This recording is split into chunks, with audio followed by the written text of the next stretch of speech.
I Well, just typed in what you had in here first. I'm glad you I made typed it. in, yeah, did anyone else make it? Yeah, we've got 16 so far. Yeah. Good, okay. Yeah. Oh, you can't see that there's other people. It's not just No, you. no.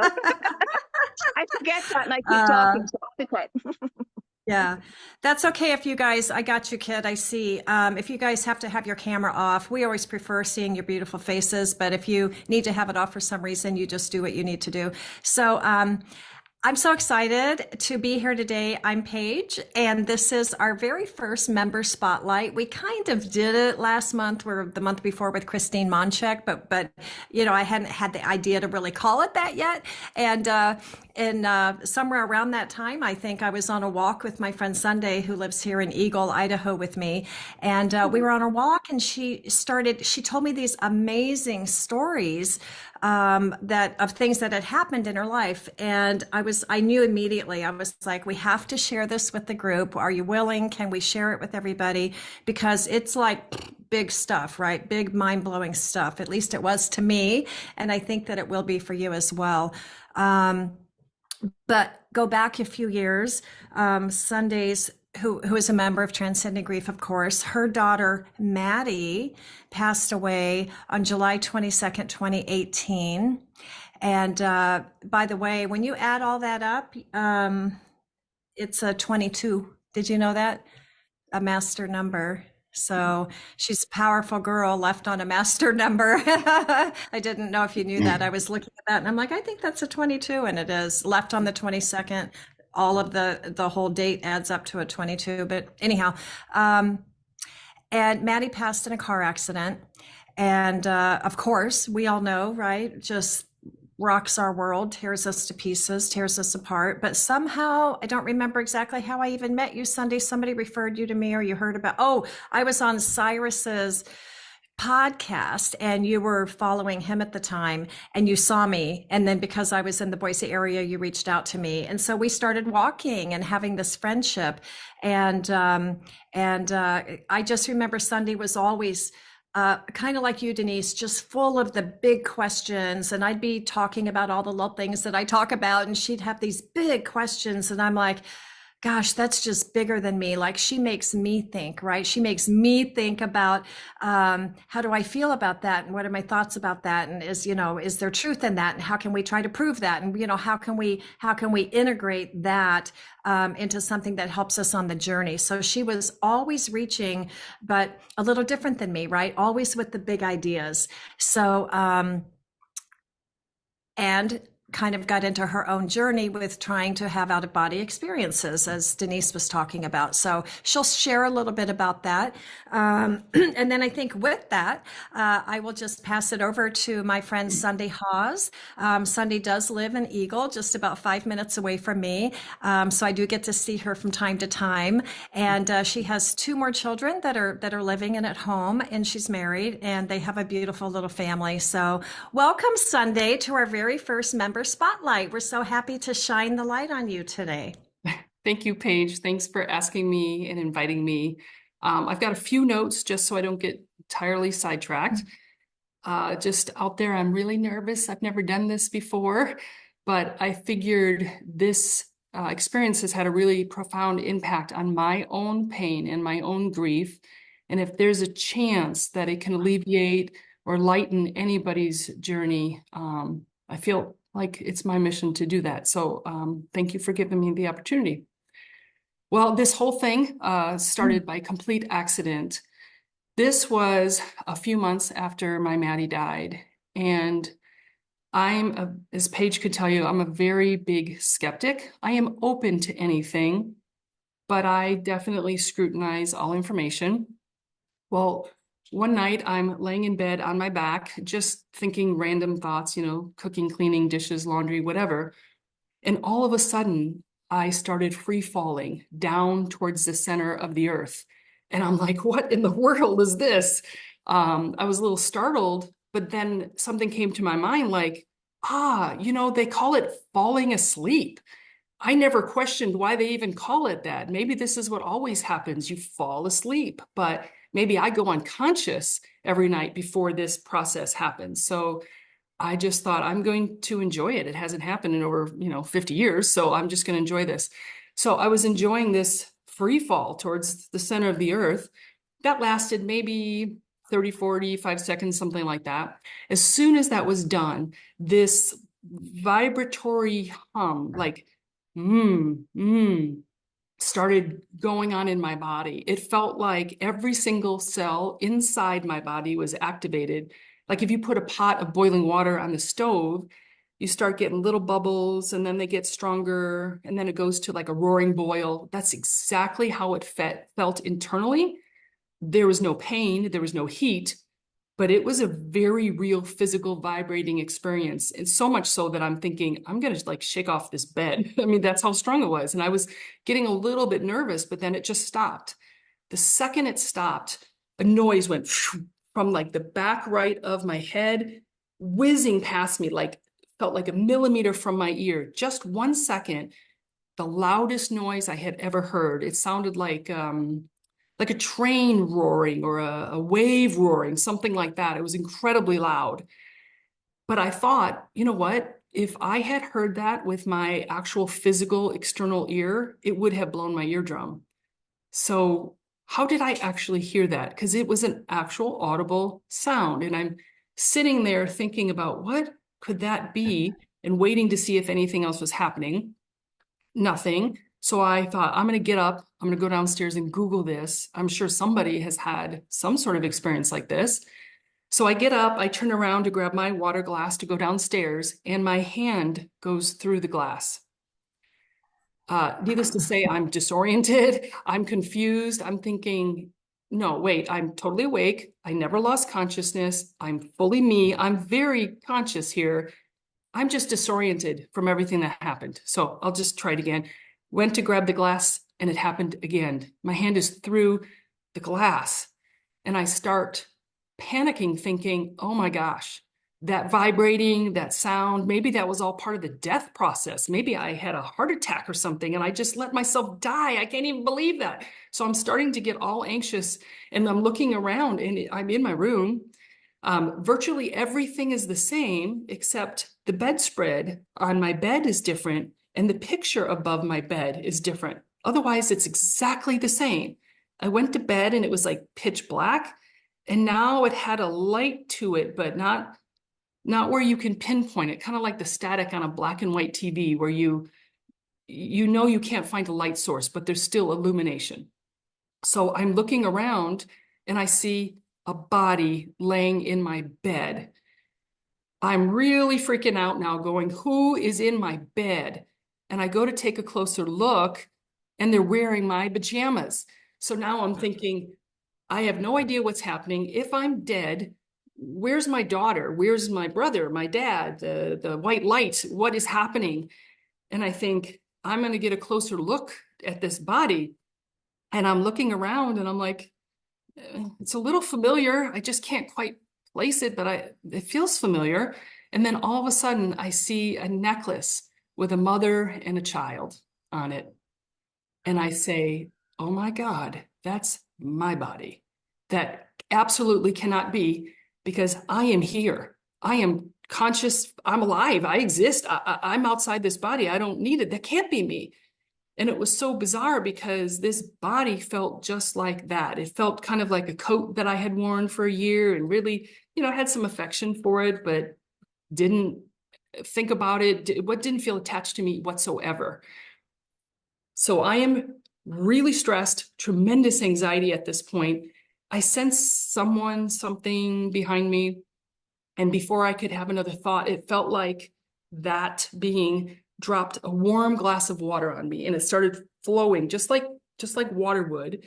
As soon as that started happening, I started, like, all the anxiety was going away, all the stress was away, and I found myself like a neutral observer. It wasn't like I was in bliss and joy. I was just like, everything is as it should be. I have no cares or worries. And I was just curious. I was just looking around. It's almost like I forgot everything. It's almost like I didn't know then. Later, when I woke up, I realized, wait a minute. when that water thing happened, I forgot that I was a human being on the planet laying in bed. Like I was still fully me, but I didn't have the same attachment. I wasn't aware of it. My awareness was located in that environment. So it's not really like I forgot. It's just my awareness was shifted there, that it was no longer pertaining to me in the same way, if that makes sense. You had no attachment to that other part of you, Right, right? right, Yeah. right. And all of a sudden I heard, Mommy, I need a drink. And I'm looking around and there's nobody there. And then a little louder, I hear, Mommy, I need a drink. It felt like from like where my belly button is, the strongest, smallest, biggest vacuum hose of the universe had just sucked all of what I am, compressed it and sucked it up and threw me back in this body. And I turned my head, and my youngest daughter is standing there with a cup saying, Mommy, I need a drink. She wasn't there moments ago. So wherever reality realm, whatever I was, she was not there, but now she is when I'm back in my body. And I thought, oh my gosh, so I existed without a body. That body didn't have anything to do with who I am. I retained everything of who I am. So if I can exist without a body, then my daughter exists. She still exists too. I'm going to find her. And that's kind of how this whole thing started, was like, I've got to find out where she went. Yes. What year was that Sunday? This was 2018 still, because she died in July and this was just a few Oh, days this is later. right after. So this is Mhm. way before you started doing your OBE searching. You'd already had that experience. Yes, this is what Oh, kind of gotcha. started Okay. everything. Oh, So I wow. Okay. started trying to have more out-of-body experiences. I have not yet been successful. I get to that vibration stage and then Mm-hmm. it stops and I can't seem to get any further, but I'm not giving up. I started meditation, not a particular kind, but just relaxing my body and trying to get Yeah. no thoughts in my head. My head's like toot, toot, toot all the time. So anytime a thought is in my head, I just try to focus on breathing, like just imagining myself breathing in and out, and it helps eliminate those thoughts. But where Okay. I have, Listen, and you guys, everybody, if you have a question, just put it in the chat. And at some point, if it's appropriate to pause, we might do questions. Otherwise, we'll wait till the end because you're doing a great job. So, but y'all put sure. your comments and your questions in the chat, please. Thank you. Go ahead. Yeah, please interrupt me anytime. Otherwise, like I said, I get distracted. Um, the thing that I've done the most since then, though, is I've done a lot of data and research on thousands of near-death experiences. That has been my passion. I have done through all different cultures, different religious ideologies, political, gender, from 100 years ago to a couple days ago. It doesn't matter. There's some main themes that are extremely consistent, over 97% consistent in the research that I have done. There's a couple things that remain exactly the same, no matter the background. So that has excited me. That has made me think more deeply about things. And I think all of that must have contributed somewhat to what happened to me on July 24th. So July 22nd of this last year was my Maddie's 5-year anniversary of passing. 2 days later, July 24th would have been her 27th birthday. And in the morning, I looked at her baby pictures and was reminiscing and just being grateful for being her mother. And I said, okay, I'm going to go to the gym. The gym has been extremely beneficial for me to take all this emotional pain and put it in a physical ability to like smash out. So that has been like my therapy. And when I go to the gym, I'm business. So I'm at the gym, I've got my headphones on, I'm lifting weights. And then all of a sudden, out of the middle of nowhere, it felt like somebody just sucker punched me in the face.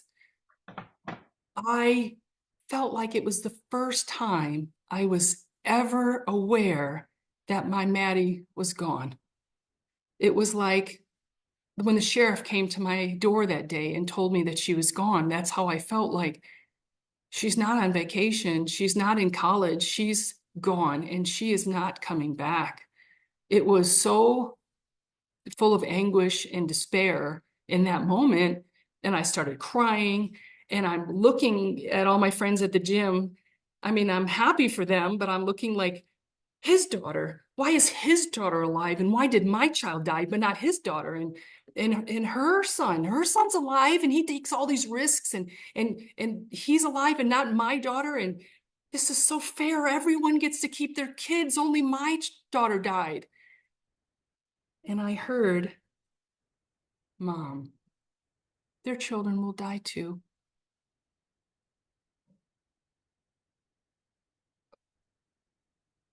Oh, okay. Oh, okay. I never thought about it. I guess we all die. So technically their children will die. So my child's not the only child to die. Okay. And as I'm digesting this, I'm like, no, nope, I'm not falling for that. Nope, not at all. They get to die before their kids. They get to see their kids fall in love and get married and have children and grandchildren. And you were 21 years old. You got none of that. You got ripped. I got ripped off of being in your life and all the wonderful things I wanted for you. It's not fair. We got totally and unbelievably cheated. It's not the same. And then she said, Mom, do you remember when I was younger and I would be hurting about something and you would say that you would do anything, anything to carry that pain for me so that I didn't have it? Yeah. Okay, yes, I remember. Do you still mean that? Absolutely, Maddie, absolutely. Yes. Even if it hurts you terribly. Maddie, I would do anything. I would do anything for you. Mom, you did. How? All that pain, all that anguish, the longing, the loss, the devastation that you carry day after day, moment to moment, all of that suffering is exactly how I would feel if you had died, but I was left alive. Is that what you'd prefer? For me to feel that way instead of you? Uh, I couldn't believe it. How is she turning this around? No, this is unfair. This is not right. I don't understand how she could be doing this to me. Mom, you said you would take the pain. You would do anything. And you did. Why are you really angry? And I'm thinking, I'm angry because you died. Duh, like that's so obvious. At this point, I'm ticked. I'll be honest, I was ticked. I'm like kind of arguing with her. It seems silly to think about it now, but then I'm arguing. I'm thinking, yes, there's been a lot of these revelations, things I hadn't even thought of before and maybe never would, but I want to be angry. I want to feel like a victim. I want to know that this is unfair. I have to keep this anger because if I let this go, all that's left is the pain. And I can't do that. I'm not ready to accept that. So I'm thinking, no, I know there could have been a better way. There's got to be a perfect way. I got shafted. That's the bottom line. We both got shafted. So I just got to think for a minute. And then I thought, aha, universe, I got you. God, I got you. You guys don't have anything on me. Listen to me. And I have come up with the perfect plan. I'm 100 years old. You're 75 years old. You die first, but 3 seconds later, I die. Bam, I gotcha. That would have been an amazing scenario. And I'm thinking, I get to keep all the pain. I have proof that it was totally unfair. And I came up with the dream scenario that everybody could have wanted. And she said, Mom, in your scenario, you don't carry the pain and I don't carry the pain. But the pain doesn't go away. Somebody always carries it. So who would be left? Your other 2 children, my brother and sister, Jetson and Elowen? You are all they have. You and your husband, that's it. You have no other family. If you died, they would be destroyed, lost, and devastated. Are you saying so that you don't have to have the pain, you're willing to give it to them? That's what you'd prefer? My mind's racing. I'm thinking, of course not. Of course not. I realized I couldn't come up with a scenario. I couldn't come up with it. And she said, why are you really angry? And I'm thinking, I'm angry because you died. She said, no, you're angry because you wanted to die first. Because it hurts too much to stay alive if I'm dead. You didn't want to carry the pain. But remember what you said, that you would do anything for me so that I didn't have to suffer. You would take anything on for me. And you did. You're holding that pain for me, for us. Thank you for loving me that much to spare me that suffering. I'm so proud of you. Don't let the sacrifice go to waste. Don't just carry the pain. Carry my love also. Spread that love. Be that love. And in that moment, it all kind of came together for me, and I realized that she was right. There is no perfect scenario that I can come up with unless I was willing to give the pain to someone else that I deeply loved. And I thought, what is love to me? Are those words empty, or can I walk the talk? And I realized I am no longer a victim. I'm not a victim anymore, because the truth is, knowing all that she just told me, if I have to experience all of that and endure all of that and hold all of that so that she doesn't have to, I choose it. I will do that for her. I love her that much that I will do it. And I still grieve, as you know, desperately. I just grieve differently now. I think of this as an active way to tangibly love her, because every morning when I get up, my pain and my suffering, it means something. It means that when I am carrying it, she is not. I love this whole story because it's like we always say, it wasn't their time, and why, or whatever, right? Like if your child had pain when they passed, or your loved one, it's not all just moms here. That's not fair. They had pain in their body, or it's not fair. It's not fair. It's not fair. But what Maddie proved, what she showed you, was there is no perfect way to die. There is no perfect way to die, because the end result is that they're gone, right, physically from their human body. But as you proved in your OBE, we still continue with full consciousness and all of the things that make us who we are, right, except for our bodysuit.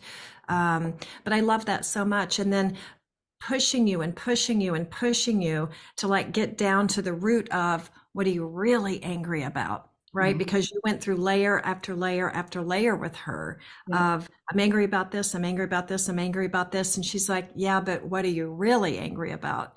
Yep. Right? And that was the truth, because, as parents, we love our children. Obviously, we would do anything. But realizing what that actually meant, I realized I'm not sure that was the kind of deal I was ready to make. But I love her that way. I love her that much that I would choose that, even though it hurts like hell. Do you feel freer now? Is that like a weight that's lifted off of you now? Do you feel freer to live your life now? Do you feel like you have permission to be more present in your life with your other loved ones, knowing that you're honoring her? Like, how do you feel now after that first experience? Because there's another one, nobody leave. There's another humongous thing coming. I would say I probably look like the average person, the average grieving mother. I still cry quite often, and I still miss her desperately. and I have my days, what it has alleviated for me is I don't feel like a victim. And every time that pain gets so great and so strong and I get weighted down by it, I think, no, I choose it. If it means she doesn't have to have the pain, I choose it. And then it like gives me this power back, like I'm loving her from afar or whatever. And that has helped me feel like I'm still her mother. I can still do this for her. Yeah. And so that's how it has lightened my grief, but not take it away. You know, I still miss her desperately. Yeah. Um, I think I've shared before when I had that, and Lisa just mentioned soul planning, but when I had that aha moment of a number of years back, where I finally could see. In fact, Spirit actually gave me the words, or Brian. I don't always know if is it Brian or is it my spirit team, or of course they're all anyhow. But it's like, oh, I just lost it. It was like if I agreed to the plan, then I have to honor that that was his choice in the plan. And I know you're not talking about choices here. You're talking about the after effects of what happened, right? That Yeah. the happens next. But in that soul planning context, and um, so it's like honoring their path and understanding that we didn't have the power to change that path. And not only that, but we were a participant in the plan. And as I've said in my recent SC Soul Connections course, that we didn't agree to carry the pain. We agreed to the plan, but we did not agree to carry the pain forever. That's not what we wanted for us. That's not what they wanted for us, right? And so now that part of the plan has been completed. What's left? What's left is us on our journey, on our plan to step into our power. And so I kind of came to terms with that just by grasping that moment, right? That moment of like, aha, like, okay, I get that and I can hold on to that. But what you've experienced is so much more concrete than that. I mean, this was an actual experience you had with your daughter. You were fully embodied. This was not an OBE. This was No, more of a vision, right? This is more of a, I guess, would you call it a vision? not really. I was at the gym, and even though the world was going around me, I was kind of like suspended in a space, if you were. It's kind of like when you have a daydream, you're Yeah. present and you know you're kind of there, but you're all focused here. And Yeah. that's how it Okay. felt. It felt like I was in a bubble of being focused. Like And you I think, shifted. Yeah, go ahead. right, I think the biggest thing that I got out of, I keep reminding myself that it's very easy for me to carry the pain, right? Mhm. But she said, don't just carry the pain, carry the love too. I Yes. forget that sometimes. I discount it as if the pain is so big and huge and the love is so small, when it's quite the opposite. The only reason it hurts so terribly bad is because I loved so unbelievably much. Right. That's real. And there's a price to pay. And if it means that I get to keep that love, her body's gone, but the love is not gone. How I feel about her is not gone. So Right. if it means you have to take the body, but I keep the love, then that's a deal I'm willing to make. Oh, stop right there. Oh my God. Whew. Did everybody get that? Oh my God. If Say it again. Like if that's the deal I have to make, you take the body, but I keep the love for Yeah. you. Yep. Oh my God. That's huge right there. So let me answer some of these questions. I think it's appropriate to do it now. No, I'm not Sure. going to answer them. You are. And Oh, okay. I'm going to ask them. Okay. Anyhow, before you move on to the next one, okay? Because they're separate experiences, yet they're connected, okay? So Bambi is asking, and actually, would you guys rather pop on your camera and ask her yourself? I don't need to be the intermediary here. Bambi, do you want to pop on your camera and ask? Or if you don't want I can ask. I can't get my camera to work, so perfect. That's I'm fine. sorry about that. Oh, you're But good. I You're was good. just wondering, Sunday, if you had been studying out of body experiences or reading about them and stuff before you ended up having your first one. No, no. And in No? fact, I had never heard of one before. And I'm very scientific brain. So if someone had explained that to me, I'd be like, Yeah, right. So that after that, oh yeah, I Googled everything. I read William Ullman's book and Robert Monroe, and oh yeah, it went crazy, gangbuster after that. But before, never even heard of it. Oh, wow. Okay. Thanks. Yep. Sherry asked the same question. Basically, had you had an OBE as a child, do you have any recollection of any psychic abilities, anything like that, that you think contributed to the fact that you were gifted that OBE? I'm expanding on her question. Yeah. My daughter had told me all the time, Mom, how do you know that? How do you know that? I never considered myself psychic. Like I said, that wouldn't be something that was in my vocabulary because I didn't at that time necessarily think that was even possible. It seemed kind of woo-woo. I seem to have some idea sometimes that things would be happening, but I just kind of pushed them like an intuition. Everyone has intuition. So I don't Exactly. know if it was anything more than that, but my daughter would constantly say, how did you know that? But it never manifested more than that. And I have not had an OBE when I was younger that I can recall. Yeah. And just to tell everybody, when I met you, she was desperately seeking. I mean, to the point of obsession almost, Sunday, Oh, about 100%. wanting that next OBE, and it was all Yeah. you could think about. It, you were practicing, doing whatever, and then like on our walks, you'd get frustrated. I would say something, and you'd be like, yeah, but, and so I'm not Yeah. putting you down. I'm just saying. I No, mean, it's I true. was there during those days with you, and so I could see how intensely and how desperately you wanted, because that was proof, right? That was going to be proof if you could meet with Maddie in Mhm. this other dimension, I guess, and have that connection with her, then everything would be okay.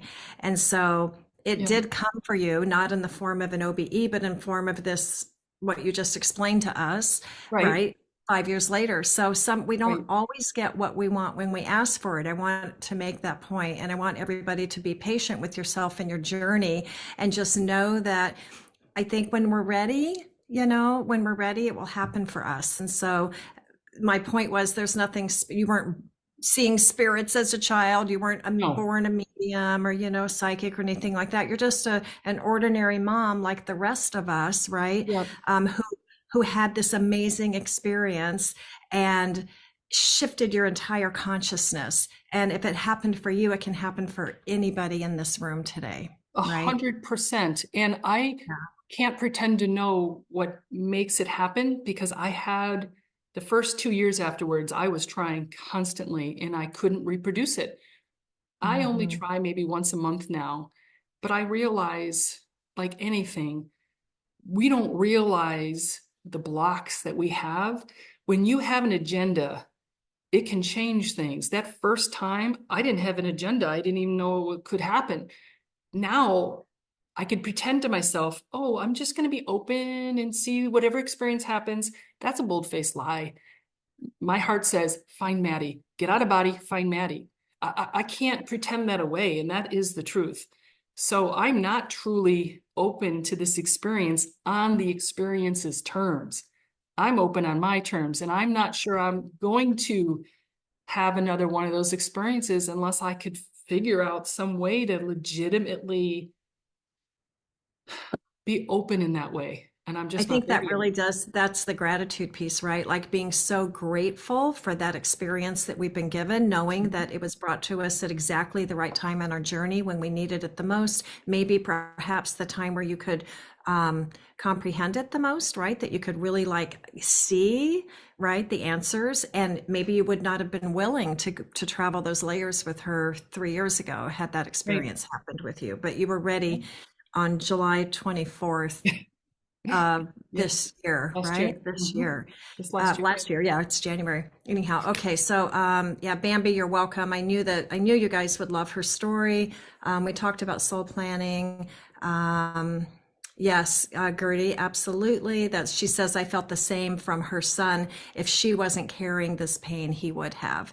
And that really is I'm going to write that down, that you take the body, I'll keep the love. I think that's just so profound. I'm going to use that in a quote when we the video up.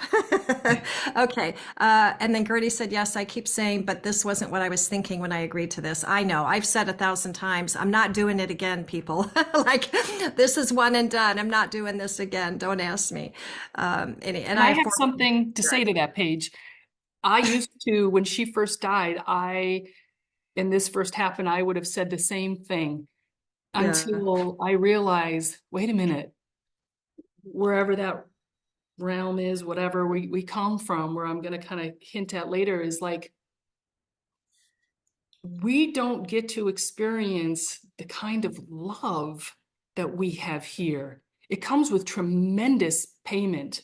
The pain is a payment, but the love is so intense. I'm so grateful for loving her, and I want to love her again in this way. Sure, I don't want any of the pain. I don't know how to avoid that. If there's some way I can plan it next time better, I will try to do so. Yeah. But this love is worth it for me. My whole life, of everything in my life, this love is the very best thing I've ever had. And I would do anything for it again and again. The very best. Yep, the Mhm. very best. Okay, so let's keep moving on then. So 2 weeks later, Yep. you're again on the green belt, right? You're walking again, is that right? Yep. I walk Okay, about like so 5:30 in the morning.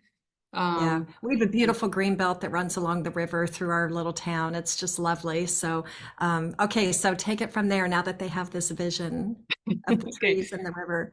So yeah, this is a few weeks later. I'm on a walk. I like to get up at like 5:30 in the morning because it's pitch black and it's eerily silent, and the walking feels very meditative to me. And so I'm on a walk, and I'm thinking about her. I'm just thinking about what it was like to hold her. I'm trying to like actually physically remember holding her and touching her hair, and I'm just missing that. And I say in my head, Patty, where are you? And I heard, I'm everywhere, everything, in all time. And I'm like, no, I lived before you were born. I gave birth to you. I held you. We had a life together, and then you died, and you are gone. You're actually gone. Where are you? In that moment, okay, so I'm walking, and it's kind of like a daydream. I'm aware that I'm still walking, but just like in a daydream, you know you're still sitting, but it's like it's so far away because your daydream is taking center stage. So now I'm all my awareness, all my attention is focused that I am in this void. I don't know what else to call it. And I can see 360. Very normal, very natural. I can see 360 degrees. Now, there's nothing to see per se. This is the weird thing. Somehow I had this understanding that everything that ever existed in the past and present and the future, any idea that could ever be come up with, any soul, any being, anything from the beginning of time to the end of time, it all was right there simultaneously. And it was dark, but I didn't feel scared how you would normally feel alone in the dark. I felt like safe and sheltered. And I remember thinking, this feels like home. It almost felt like kind of a hug in this space. And I'm thinking, I don't see you, Maddie. Where are you?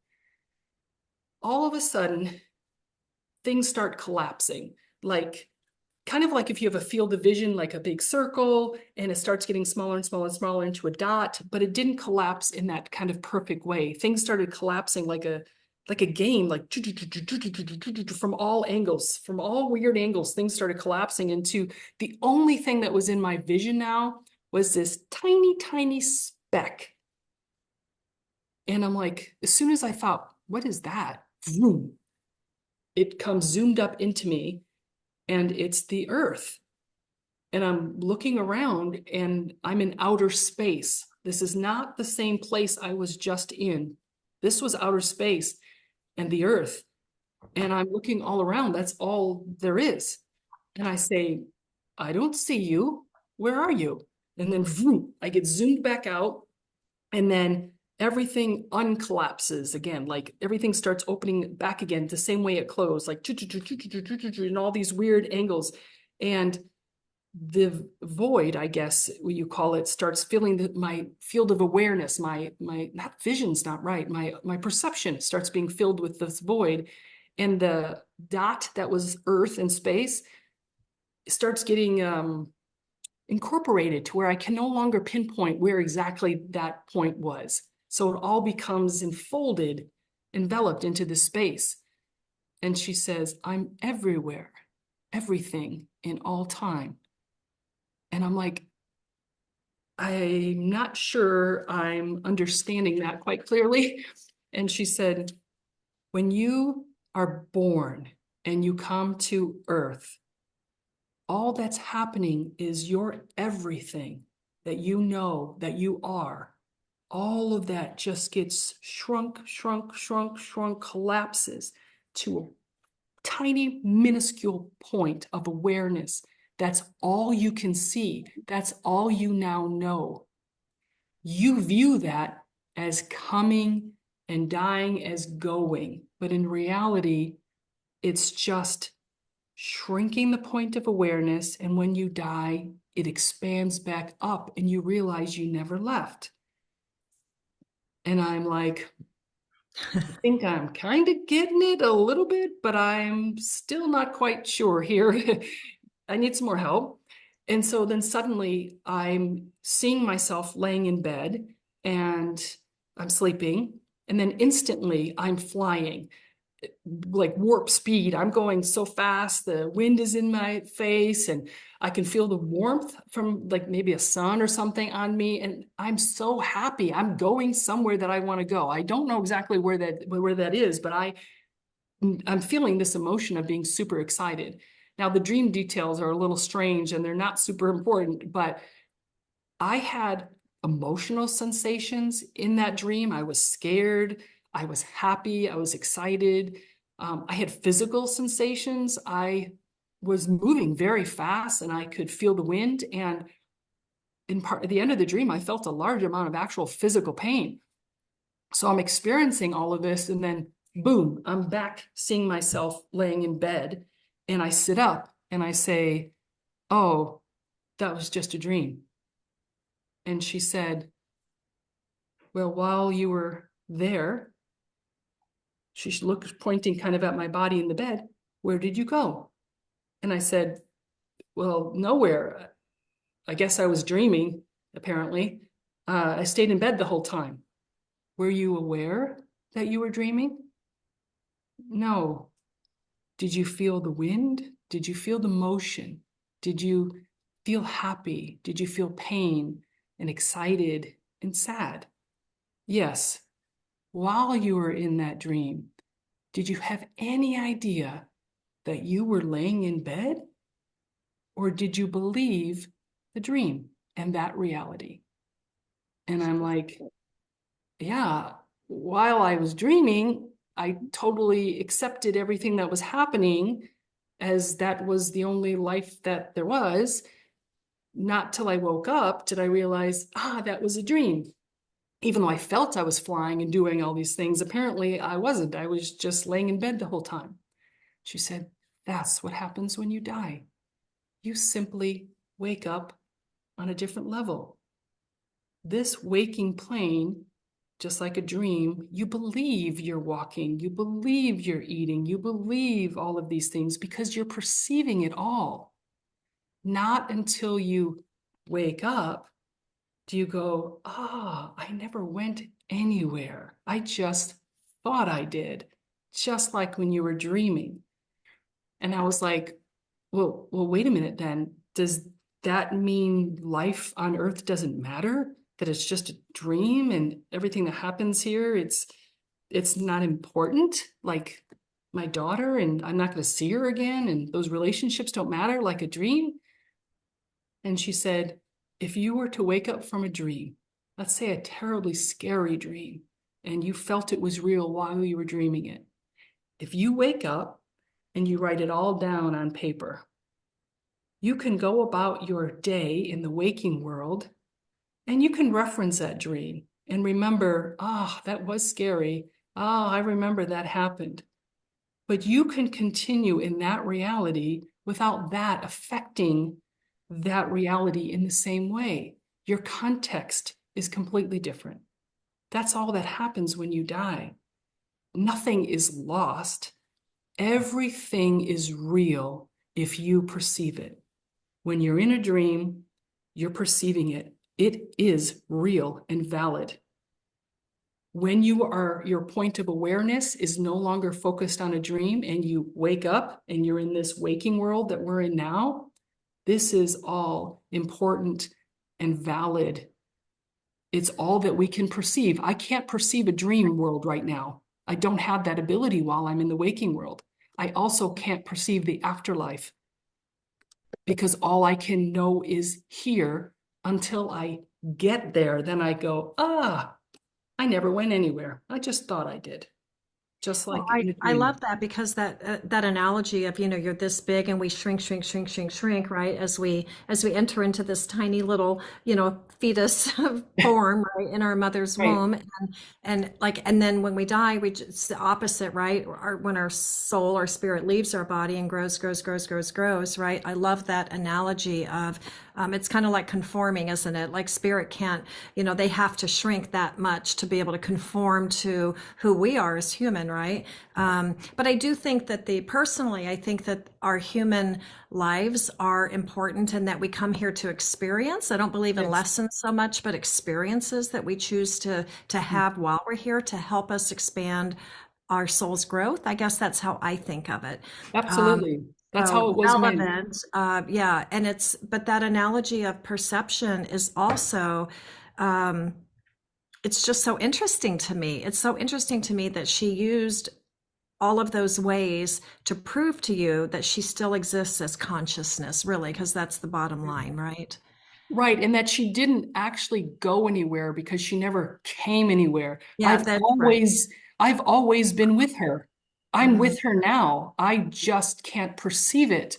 And so Yeah. when you think about love and death in that way, we're always with the ones we love. We just don't have that opening awareness. Our dot is so small, we can't perceive it. How later, because these concepts are hard for me, I'm trying to make sense and I'm trying to figure out exactly what it all means. Something that came to my mind that helped me understand it easier is I think about if you were to take somebody, put them in a body brace, put them at the end aisle at Costco, put like an eye mask on them, give them a flashlight, turn off the lights, and say, tell me where you are and what's this place about? You've got this flashlight, you can't move hardly anywhere, but you're looking everywhere, and every inch of anything that you know, you're saying, I guess it's all about toilet paper, all different kinds of toilet paper. It's a very small room, by the way, too. It's a small room full of toilet paper. Then you turn on the lights and you let them free from this constraint and you let them walk all over and they're like, You're like, oh, wow. Earth is like a small room of toilet paper. That's part of it. That's part of everything, but that's not really what it is. You could only perceive that part, so you assumed that's all there was. But the reality is there's clothes and food and jewelry and so much more that you couldn't even comprehend. So that is the analogy that helps me understand. Oh, I love that. I love that. I hope was that like when you described that right there? Like, it's like, oh my gosh, that's such a perfect analogy of the little toilet paper section of Costco. I love that. Because we Right, all know there's a lot more at Costco than right. toilet paper. It's a dangerous, I Right. call it the $600 store, but anyhow. Yes, me too. Yeah. So who has a question? Well, is there more to the story? Is there more No, to the no, experience? that's it. And I apologize. I know it's not super clear because I'll be honest, I'm still unpacking it all myself, Yeah. trying to I take bet. more in and trying to have more experiences to understand it. I get the gist. I just don't know if I'm ever going to get the full impact because Sure you will. I can't comprehend it until I am there. Then I'll go, oh yeah, I remember now. I think you comprehended it very well. I think, and you explained it very, very well. Bambi says that this is also interesting. She loves it so much, very eye-opening. And Sherry, I don't know if you want to ask a question, Sherry, but she said, incredibly profound, beautifully said, a lot of larger than life clarity shared to process for her from you. Thank you. Leaving for a 1 p.m. and can't wait to finish watching the rest from the recording. Thank you for coming, Sherry. It's always such a pleasure to have you with us. Thank you. She's gone. She's already gone. Anyhow, okay, so who has questions for Sunday? We have a couple more minutes. Man, you've done a great job of explaining everything. Thank you. Does anybody have questions? Is something not clear, Denise? Go ahead. Can you hear me? Yes. Oh, okay, good. Sunday, I am so glad to meet you. And I don't know if you could see me because I never did this on my phone, so I didn't know how to get to the chat. But my son passed when he was 39, and I didn't go through quite the same pain of it's not fair, because by then I had already known about 10 people, acquaintances or friends, who had already lost a child or transitioned. And I just knew that it was part of life, but I didn't know why it had to happen. And the first time I had a meeting with a medium, I asked him if he would wait for me because I didn't want him to leave and go somewhere else. And he said, Mom, no, you have a lot of work to do. And I never got to ask him exactly what he meant by that. But then when I had a psychic reading, he told me, don't be afraid of this OBE. It'll be wonderful. And I'll be able to come with you for part of it. Well, I did get afraid because as you described what happens to your body, that's right out of Robert Monroe's experience. So, and the things that made him come back to his body were not a child asking for a drink. It was things like he suddenly had to pee, Right. and that also because I'm 20 years older than you, Sunday. But when you said you've never done this before, and then you told your first story, it was so clear to someone who has been a teacher and has had to make presentations and speak that you were intended to do this. And a lot of the reason that things trying to connect with the higher consciousness, I've learned, doesn't always work is because we forget to set an intention. And the intention doesn't have to be set that minute. You can do it the day before. You can make an appointment in a sense with your guide, or if you believe in angels, all of those things. And you can just say, if I am to continue teaching as I've been encouraged to do, because you're so authentic, Sunday, the way you told that if you weren't reading from a script, I would be shocked. Oh, And thank you. exactly, but Thank you. and you were not reading from a script, as far. So No, but I took notes. I want to encourage you because I know of individuals who have bilocation ability. They can be in what they thought was the dream world and also on Earth at the same time. They can actually continue. You'll be talking to them and they'll have a funny look in their eyes because they're looking 1,000 yards behind you, but they understand. So, and that just takes a lot of practice. And I'm not sure why I would want to do that at this point, but I think you were shown, and it took 5 years because you had to be ready for it emotionally. But I think that you have been shown that you're needed as a teacher. That's very kind of you. I have read books and have listened to others that have touched my heart in a place that eased that little bit of pain. And I think, people forget we are all in this together. Whether you've lost a child or lost a spouse, or it doesn't matter whom you've lost, love is love is love. And we are all starting from the same place, all going back to the same place. We are all a level of family, part of the divine that I think we can't even comprehend.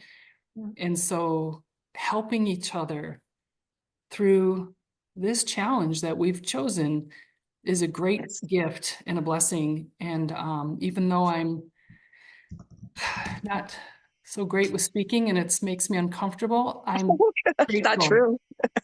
You're getting guidance, you're getting support, you're getting downloads as you speak that help you say exactly what your intentions are.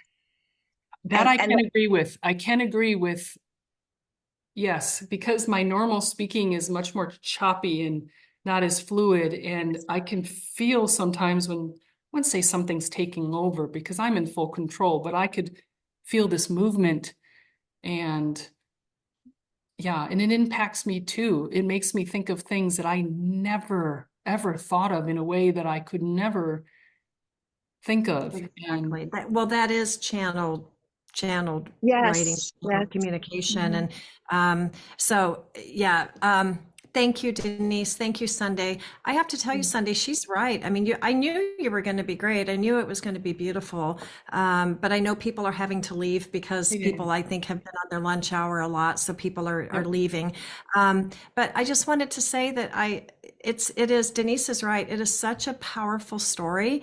And I knew it the minute I heard it. I've heard it 3 or 4 times now. And every time I pick up something that I hadn't heard before. And you tell it beautifully. You're very descriptive with your language. We were right there with you, in this bilocating experience, which is the word you used when we were on the phone the other day. Remember, bilocating. So maybe Denise is onto something. Maybe that's your next thing to study and explore, right? But I just, I can't thank you enough for coming on and sharing your story. And I'll let you watch the video. And if you want to share it with others, we will. And that'll be up to you. So. no, I thank you everyone for attending. And, I think we can all learn so much from one another. We have so Oh, much love and experiences to share. And I just send a lot of love out to each and every one of you. Thank you. Gertie, I forgot you were in Mountain Home. Oh my gosh. Sunday and I would love to meet up with you, wouldn't we, Sunday? So, Oh yeah, I'm not seeing any of the Gertie, chats, I so totally No, forgot. I'm in, I forgot. I'm in Buell. Oh, you're in Buell. Okay, well, yeah, we'll meet So, halfway. Mountain Home would So, be here. But Sunday, thank you. I've had okay. some of those things happen, with that communication, and if it weren't me going through this, he would have had to yeah. part. And Mhm. you just validated a lot that stuff that goes on in your head, Yeah. and it's your child, but then you're like, what the heck is going on? Oh, Yeah. So thank you for that. Absolutely. Absolutely. They communicate with us. I know my mind is always chit chit chit. It's hard for me to listen sometimes, but they're with us. We're with them. I just well, it's keep like you said, remembering we we're in the have to same be room. willing to open up our perception, to Mm-hmm. understand that our perception is bigger than, the task that we're doing at that moment, and allowing and opening up to that allows for those moments of spirit communication. And then our job, in my opinion, is to lean into that communication and to allow it to go deeper, which is exactly what you did. They brought you that moment, right? And you could have poo-pooed it and kept walking, and you could have, right? But you didn't. You leaned into that moment. Well, they kind of took you over, That but one, I still. was going to say the first experience, I was hit across the face. There wasn't a lot of escaping Yeah, that yeah. one, but yeah, Anyhow. sure. No, Well, thank you for thank you having so me. much. I love you, and I'll see you soon. And I thank you, Denise. Thank you for everybody that contributed, and thank you guys for showing up. I'll be doing more daytime things so that our UK friends can join as well. Plus, it works better for me that way. So, but we'll have a mix of day and night things. There's all kinds of new things coming up. If you're watching the group, please watch the Facebook private group page. We've got we have 3 things launching in the next couple of weeks. We have a book club. We have a workshop on grief, an 8-week circle of people in a workshop, and we have our big Reiki collective once a month. All that launches in February. Plus, I think Kat's Lucid Dreaming workshop launches around that time too. So February is a big month. We have a lot going on. So stay tuned for more details. And we'll try to do this member spotlight monthly. So I'll be looking for the next person to bare their soul. So thank you again, Sunday. I love you. And that was beautiful. And much love to Maddie. Oh, love Yeah. you too. Bye, everyone. Yeah. It Okay. was great. Thanks for coming, everybody. Bye, Bye. Lisa. Thanks. Thank you. Bye, everybody.